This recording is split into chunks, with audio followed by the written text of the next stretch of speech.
تو یہ موبائل جو ہے ہم استعمال کرتے ہیں تو اس کے متعلق ہمیں ضروری مسائل ہمیں چاہیے کہ اس کو ہم معلوم کر لیں۔ اس کے متعلق کال کے آداب، ہم کسی کو کال کرتے ہیں تو اس کی بھی کچھ آداب ہے۔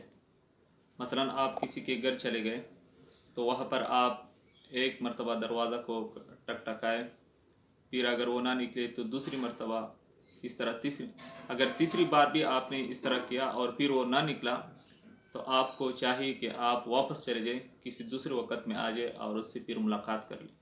اس طرح اگر ہم کال کرنا چاہیں تو ہمیں جس کو ہم کال کرنا چاہتے ہیں اس کے اوقات کا ہمیں علم ہو کہ یہ اس وقت نماز پڑھتا ہے، یہ اس وقت سوتا ہے، مصروفیت کیا ہے، یہ ہے۔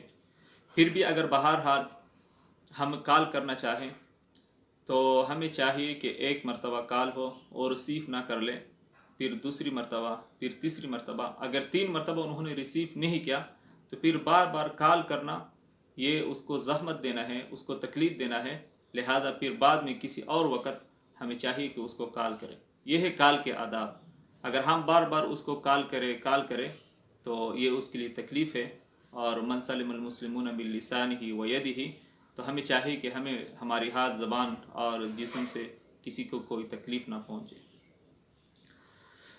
دوسرا مسئلہ انتہائی اہم مسئلہ ہے کہ موبائل فون کی گھنٹی پر اللہ اکبر یا اس طرح اللہ تعالیٰ کے اسماء حسنہ یا اس طرح کوئی آیت یہ گھنٹی پہ لگانا۔ محترم سامعین، اللہ تعالیٰ کا نام ذکر اس طرح اللہ تعالیٰ کی یاد کے لیے ہے، کیونکہ اللہ تعالیٰ خود فرماتے ہیں کہ مجھے اچھے اچھے نام ہے، اسی کے ذریعے سے مجھے پکارو۔ تو یہ اللہ تعالیٰ کی قرب کا ایک واسطہ ہے، ایک ذریعہ ہے کہ ہم اللہ تعالیٰ کے نام لیں۔ ہم اس کو دنیاوی غرض کے لیے اس کو استعمال نہیں کرنا چاہیے کہ ہم فون گھنٹی کے ہم نے اس کو اللہ اکبر یا اللہ تعالیٰ کے نام یا کوئی آیت فٹ کیا ہے، یہ جائز نہیں ہے۔ ہم سیدھا سادہ رنگ ٹون ہو اس کو ہم نے لگانا ہے، اور پھر اس